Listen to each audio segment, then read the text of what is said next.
this man, Justin Gold, who is, let me tell you, he is gold. He's got a heart of gold. And I've known Justin beautifully since, 1996, when we were both freshmen at Dickinson College in Pennsylvania, and we were on the same hall in the basement of the dorm.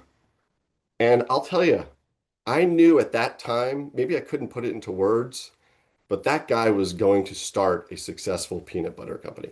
Like, if there were anybody in the world who was going to do it, it was this guy.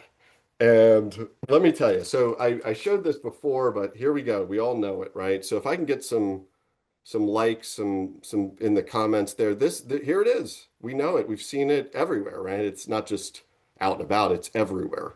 Um, and we're here some 20 years after Justin started this. So Justin lives in Boulder. He's got his family, and he's very involved in the community.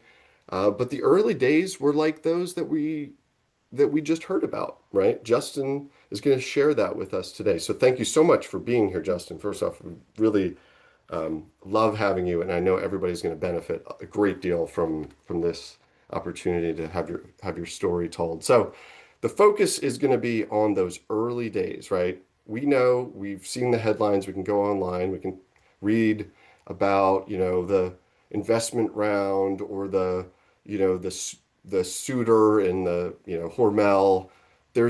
We know that. But the early days of building that brand, that's where the sort of the nuts and bolts of where you got where you are today.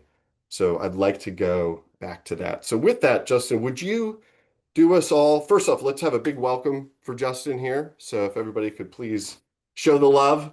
And Justin, would you just, tell a little bit about yourself and take us all back. Like, let's go back to, you know, the very beginning.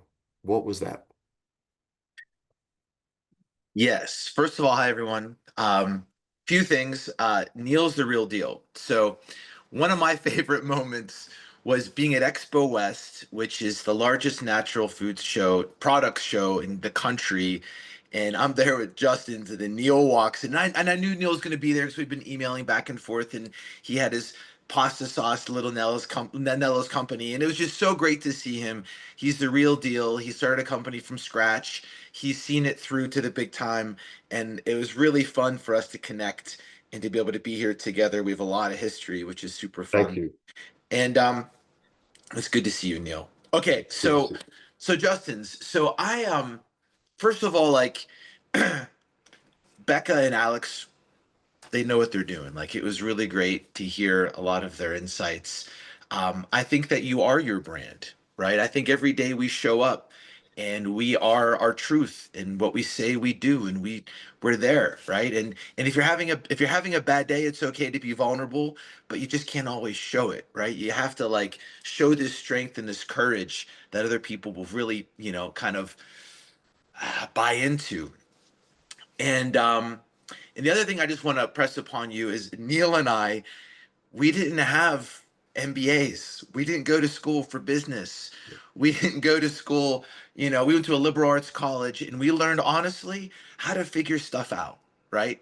We learned how to take information, understand it, and kind of formulate our own ideas around it. And that's all you need, is to be curious. You don't need any business degree to get things going, but you do need a sense of curiosity, and and that's where Neil can come in, because he can take his resources to help you fill in the blanks when it comes to everything else. And I use the SBDC here in Boulder, and I'll kind of get through that story. So I went to university. I have a degree in environmental policy. I wanted to be an environmental lawyer.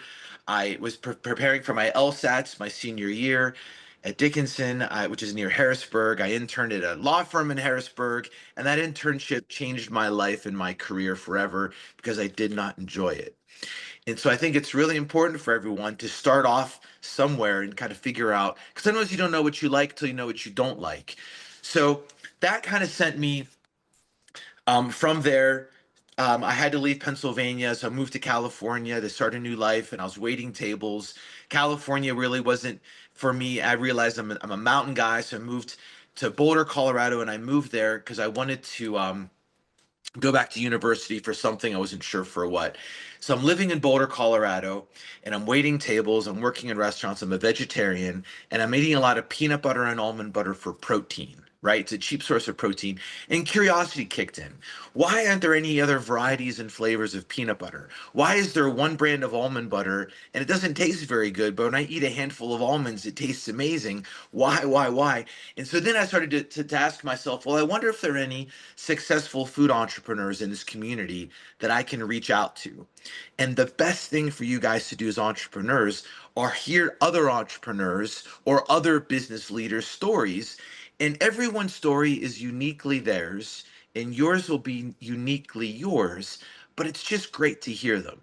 So I had coffees and hikes and bike rides with so many great business leaders and entrepreneurs. And Boulder's this really unique community because it has some really successful entrepreneur, companies, natural product companies, Celestial Seasonings, Horizon Organic Dairy, um, Rudy's Bakery, which is where I'm helping now.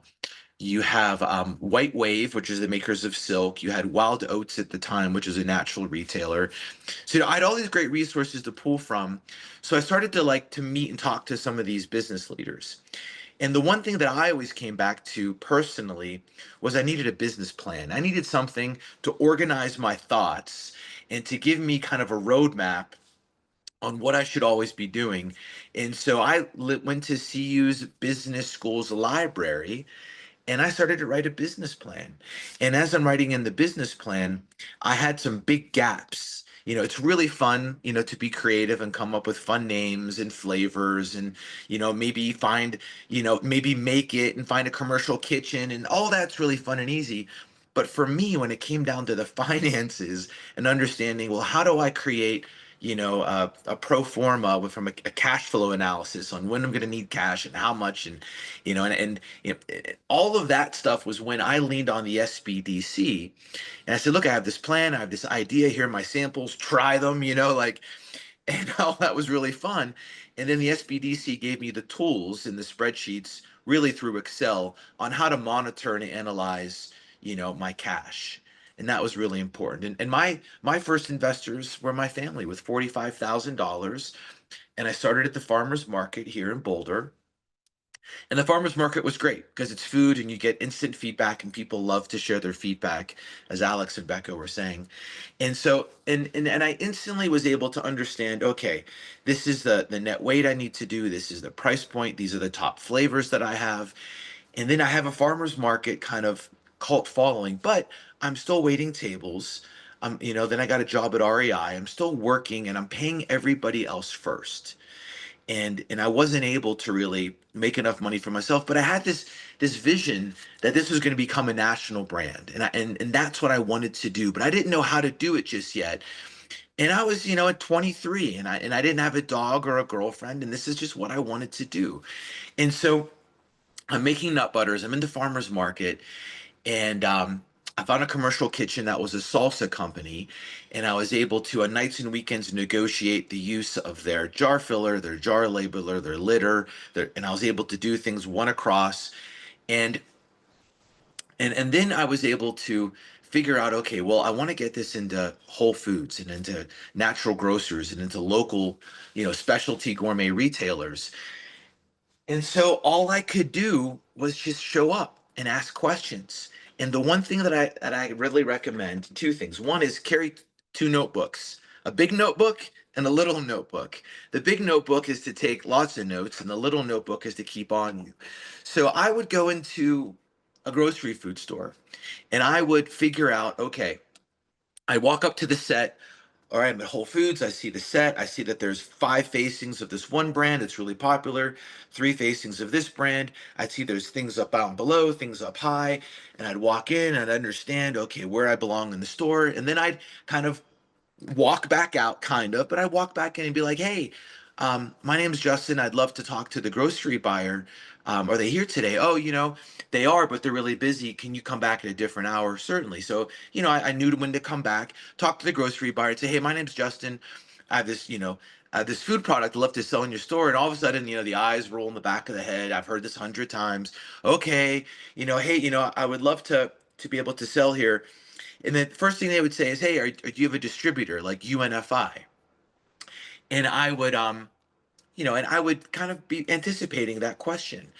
And I'd be like, well, no, but I know I'm not in Unify yet, and I know that I don't have enough stores to be in Unify. I just want to be in this store. Can I deliver it myself? And they'd be like, no, because what we do is we walk around with a gun and we scan all these products, and then they come in together off of a pallet.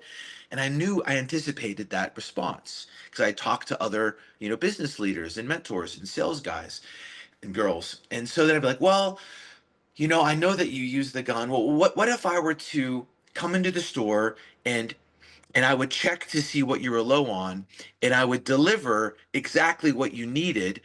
And so that way you wouldn't have to, call me or place a special order. I would already know.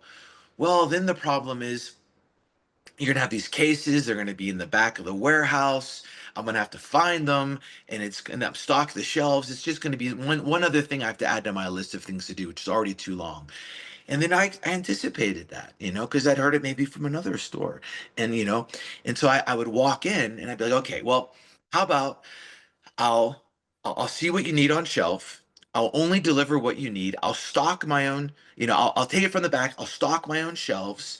And I know what you're going to say next. If they don't sell, you're going to look bad. So how about if I stick around and I'll do some demos, and in the end of the month, if they don't sell, you can take the products and you can give them to your family. And you know what? And I think they could fit right here, because if we just turn this 5 down to 3 and this 3 down to 2, I could put 2 jars right. And then finally, the guy was so exasperated. They were like, okay, okay, that's fine, and so then I was able to like slowly do this, store by store. And then when I would come into a store, like Neil said, I would kill people with kindness. I'd ask them questions. I'd ask them about, where they live, or if they have children, or their favorite sports teams. Maybe I noticed they had on a baseball hat, and I would take notes. Okay, so Javier is the grocery team lead. He's from Chicago. He likes baseball. He's got, and then so then when I'd come in, I'd be like, "Hey, Javier, dude, did you watch the Cubs game last night?" Whatever. I would just create conversations with people, and when I would come in, and they would see me remembering them and things that we talked about, it would give this sense of authenticity that they would then be like, wow, this guy really cares. I'm going to go out of my way and help them. And, maybe I'll give them this eye to thigh eye placement. So that kindness really went a long way. And so I grew that way, store by store by store, until I got enough stores where I was delivering it, probably to about 40 stores that allowed me to get into UNFI. So now I'm in stores, I'm selling, I've got jars in stores, and the jars are doing okay. They're not doing great, right? Because there's a lot of jars. Almond butter is really expensive, and they really weren't standing out. Maybe we had cinnamon peanut butter and maple almond butter that were unique, but they weren't really, driving a lot of velocity at the store level. So I'm out on a mountain bike ride, and I was eating an energy gel like a goo or a cliff shot. And as I'm eating it, I'm like, man, these are really good, but wouldn't it be awesome if there was a squeeze pack version of this? So I'm like, oh my gosh, why aren't there squeeze packs of peanut butter? Oh my God, I shouldn't even say anything. Like I was nervous that like someone might catch on. So I came home after my ride and I started to call contract manufacturers. These are people who make food products for a lot of other companies and private label for stores. And so I called up, and there were 3 squeeze pack manufacturers that were the big ones around the country. I call them up. I'd be like, "Hey, my name's Justin. I have this. I have a food company in Boulder, Colorado. Can I put my food product, into a squeeze pack with your equipment?" They're like, "Yeah, of course. No squeeze packs are too big or too small. What are you doing? We do ketchup, mustard, mayonnaise, salad dressings, um, hair conditioner, hand lotion, like whatever you got, we got a solution for." And I'm like, "Oh man, this is great." I want to do peanut butter, almond butter, chocolate hazel. Whoa, whoa, buddy. Hey, like it was really nice talking to you, but we can't help you. Good luck. And I got that 3 times. And you guys probably at this point might be able to figure out why. I would ask if anybody knew in the audience, but I don't want to, I don't know how to do that digitally. And so the reason why they all shot me down was because it was a cross contamination of a known food allergen, a nut. So nobody wanted to dedicate a line, on something that had never been sold commercially before. And so that was my moment. I was like, holy cow. Like, so I rewrote my business plan. I went out and I showed it to a bunch of angel investors. Nobody really believed in it. So I got my roommate's parents to loan me $75,000. And with that, I was able to go out, buy a squeeze pack machine. I found a commercial kitchen in Boulder that I shared with another company called Bobo's Oat Bars. And we worked side by side in the same kitchen, sharing a warehouse, sharing offices, and sharing the kitchen space, working on different parts of the floor. And it took me about a year to understand, what does the messaging need to be? How do you get this machine to work? It's three phase electric with air, with ceiling bars, and with a roll of film that has to come across. And it took me about a year to figure out how to get this thing going. So finally, we have a squeeze pack. We're ready to go. I'm super excited. I'm like patting myself on the back because we all as entrepreneurs think that making it and developing, the product is the hardest part. But that's the fun part. That's kind of the easy part. So I have this squeeze pack and I'm ready to get it going. And I put it in these big trays like a power gel or an energy bar, and I sell it into my 3 Whole Foods that were here locally. Actually, it's 2 Wild Oats and 1 Whole Foods at that time. And I sell them into the stores and I'm delivering it myself and I get them in the energy bar section and I'm super excited because this is it. This is my big moment. And I get them in the energy bar section and they weren't selling. Like nobody was buying them. And and I was like blown away. I wasn't shocked. I was sad. I was really sad. And I didn't understand why. And so after about 3 months, 90 days of being in store, some of the buyers there said, hey, Justin, these aren't selling well. I want to bring in some other bar companies to see how they do here because I get evaluated by square inch of, dollars I can bring into the store. Can you come pick them up? And I was super bummed. And so I went in and I watched people shop and I noticed some patterns that everyone's in a rush when they go shopping. And if you're not on the list, you're not in the cart. And I started to realize, okay, well, people are walking by the aisle. They're noticing it. They don't know what it is. They're confused and they ignore it. And I'm like, no one knows what this is. And they see a squeeze pack where their bar should be. And the squeeze pack says energy and power and peanut and protein. And they're like, they think like there's too much. So I'm like, okay, well, so it's kind of like not a Hail Mary, but as a pivot, I was like, all right, well, what if maybe we're selling this in the wrong part of the store and maybe our messaging is wrong. So we took the squeeze pack, we put them in a small box and we sold them right next to the jar. So I went to the grocery buyer and said, hey, can you do me a favor? Can I put these here next to the jars? If I, take this whatever, three facing down to two and make this a one, and I put the squeeze pack next to the jar, do you think I could sell them together to see what happens?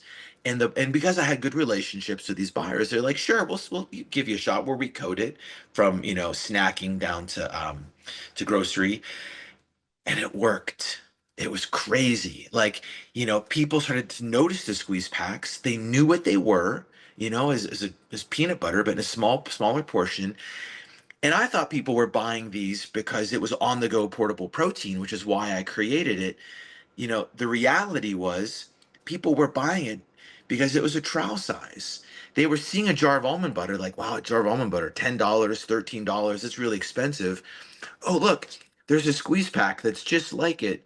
That's for 99 cents. It's on sale for 79 cents. I'm going to try it. Wow, this almond butter stuff's pretty good. This honey peanut butter is really delicious. I'm going to buy a jar next time, but I'm going to buy the brand that I know and trust because I've already tried it. And it was like, it was incredible. People were buying their own trial, right? Like, I wish I'd thought of it because it's such a great idea. And so So then things started to really take off. We called it a system. And then what I did is I rewrote my business plan for the third time. And I rewrote it for the third time. And this time I went out and I looked for angel investors. And they were in the community. I had real data that I could use to kind of explain the story and how if I just had more investment, I could grow into more markets and I could grow faster. And good, bad, right, or wrong, I had healthy paranoia driving a lot of my decisions. And so I wanted to move fast. I didn't need to have angel investors. I wanted them because I felt like if I didn't move fast, somebody else will beat me to this idea that I couldn't protect, I couldn't patent. I had to just be first to market with. And I was right. You know, a lot of other companies came out with squeeze packs and because we were first to market, we were able to get the distribution, get on shelf, and be recognized for that innovation. And um, and like Becca said earlier, I forget how she phrased it, but I what I always say is if you don't start somewhere, you'll never end up anywhere. And so, and I didn't start with jars, getting them in stores. I wouldn't have had the idea to do the squeeze pack. And it's the squeeze pack which really gave us the point of differentiation to grow the brand and then to bring the jars on shelf. And if I didn't, start with a jar to pivot to a squeeze pack, I wouldn't have had the opportunity to do peanut butter cups, which are like, my favorite. And so it's really interesting. Like I had to start. And I see so many entrepreneurs who are so obsessed with getting it right and getting it perfect and wanting to know, is this a good idea? And it's like, I don't know. This is a good idea. I've seen some really bad ideas make it, and I've seen some really good ideas not. But what I do know is if you don't start and try to figure out what's working and not working, you'll never get to an opportunity to either be successful or figure out how to pivot to be successful. And I found all of that really important. And and I got lots of other stories I can talk about. I think one other parting thing that not parting, I don't know how much time we have, but I get asked a lot what my favorite business books are. And they're all good. There probably aren't any bad business books. Um, I'm fortunate enough to live in Boulder, Colorado, where Jim Collins lives here, and I like a lot of his books, Built to Last and Good to Great and all that. But back to the moderator of the first panel. Yeah, there's loneliness and entrepreneurship and all of that, and I don't disagree, but I also don't agree. I think that it depends on who you are as a human. And the way to combat that, the best books you can read are the self-help books. Because entrepreneurs have this center of limitless energy and power and enthusiasm and positivity and perseverance. And all that's got to come from somewhere, right? And so I get it from these self-help books. And you can get it from your community and your friends. And I agree, you really are the sum of your relationships. And if you're with people who are inspiring and people who are go-getters, you're going to rise to that level. And so some of my favorite books are self-help books, and I read them almost every year. And my favorite is The Secret, which is a documentary that's easy to watch. And it talks about the law of attraction, and it talks about we are our word, it talks about the golden rule and all these things that are so important to not only being a successful entrepreneur, but being a good human, a good husband, a good father, a good friend. And all of those are really important, and I've gained a lot of those. So there's two takeaways from what I have to say today. It's, always carry a notebook and read some self-help books. But I tell you what, like I've met with so many entrepreneurs, and when they carry a notebook and they're taking notes, I'm like, that person's got their act together, And when I meet with people who don't have carry notebooks, it's like, all right, well, like they're kind of just going through the motions. I still go to networking meetings and someone says something really cool and I write it down, like it blows their mind. They're like, wow, all right, I really. Anyway, that's my story. But Neil, is there anything else that you'd like me to touch on or talk about or So much of that, what you just shared, like if you were to try to hear that story, you'd have to dig, dig, dig, right? Because all the things will pop up and you search Justin Gold. There'll be interviews, it'll be with, major news outlets, this, that. But it's like, no, this is relatable, right? Sharing the kitchen, with somebody, getting the yes, yes, yes. That was hilarious, by the way. Yeah, we can put it in a squeeze pack, whatever it is, except for the one thing you have, right? These You know, the moments are one like, thing. what is going on? But these are the real and relatable things. But I I wonder what you mentioned, and we both agree on that idea of kindness, right? Because I saw that in my own, well, just frankly in life, right? To bring it to life, but as it applied to business was, man, every time I introduced a product to a person, I was engaging with a person, a human being first. And so it was some little magic had to happen, right? It had to be something more than just a sell. Because at the base, that's business, but really it's the human. That's what drive things. What about this word, persistence? Because what I heard, and that was, I wrote it down. I was taking some notes. I don't have a notebook, I have a piece of paper, but I was a note taker. And when I look at it, I saw in you a lot of persistence. With that first buyer, you were one step ahead, right? You were like, okay, this is where he's gonna block and tackle. But I need to get around. Some folks, man, they get a couple no's, their ego's hurt, and they walk away. And then it's like, I can't even do this and then it's like, how are they gonna, can you talk about the role of persistence in yourself, but also in other founders that you've met and how maybe that's a differentiator for success? Yeah, so I guess the first thing is I had data points. And so the farmers market validated that there was an unmet consumer need that I had a fit for. So it wasn't like I was hearing no and I was selling something that I didn't know if there was a market for. So I knew there was a market for this because it was selling well locally. All the barriers that I had, I knew I had to overcome them. And it's funny, as entrepreneurs, like even I teach my kids, like there's no, there's just not now, Yeah. right? So when I would hear a lot of no's, I'd be like, okay, just that means not now. So how do I turn this into a now? And so then I started overcoming that objection. And it's trying to understand, is it a distribution problem? Is it a pricing problem? Is it a marketing problem? Is it a shelf space problem? Is it a flavor? Maybe it's the wrong flavor. And so I would just try to overcome the objection. And the persistence was honestly like killing them with kindness. And Yeah. instead of getting mad and frustrated, I'd come in and I'd laugh and I'd be like, "Yeah, it's me again." Like, and I would laugh and then they would laugh because they know like Yeah. I'm hustling. And Yeah. after you Yeah. see someone 4 or 5 times, like, you start to understand, okay, this person's not gonna go away, Yeah. you know? And now sometimes, when I first started out, I tried to meet with some really high level founders of companies Yeah. and they would say no, like I'm too busy to meet with you or whatever. And at first it hurt my feelings, and then I realized no meant not yet. And not yet because I had to earn it, right?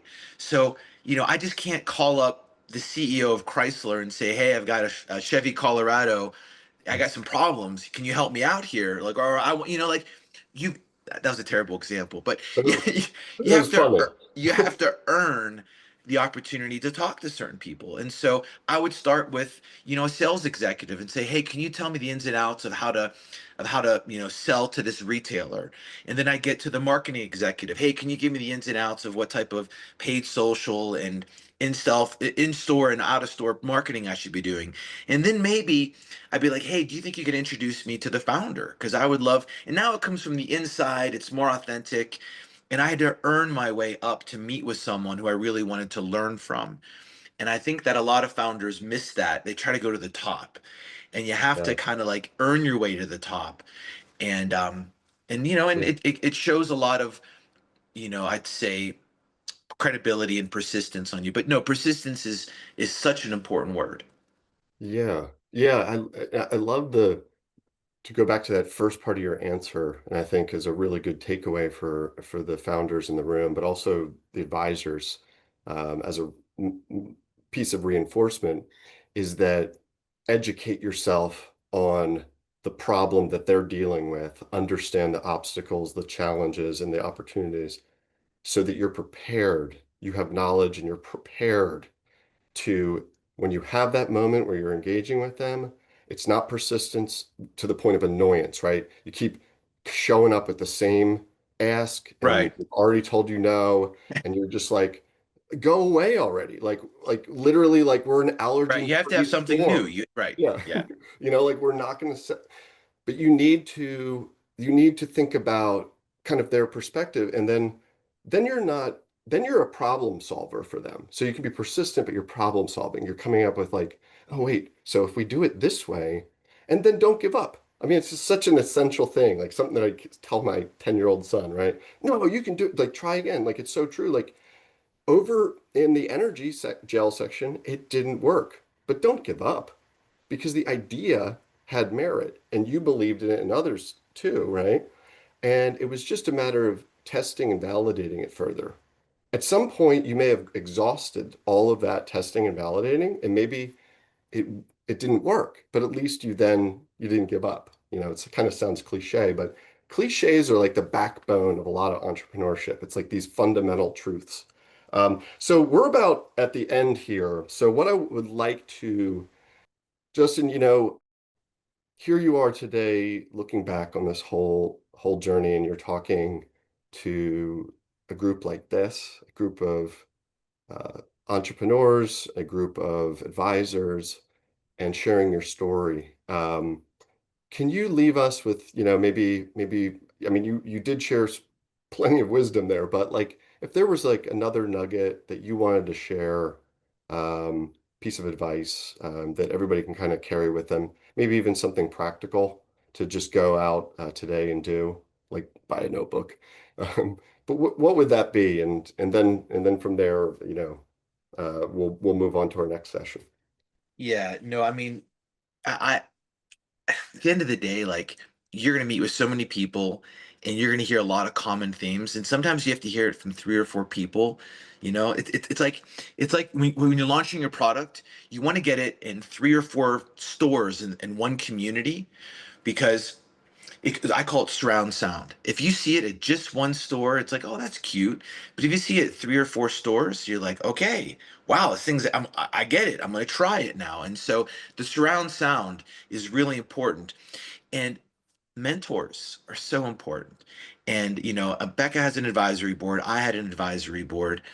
And here's and my two things. My advisory board, I think you want to have one foot firmly planted where you want to go with an advisor, and one foot firmly planted where you've come from with an advisor, and one foot, if you have three, where you are.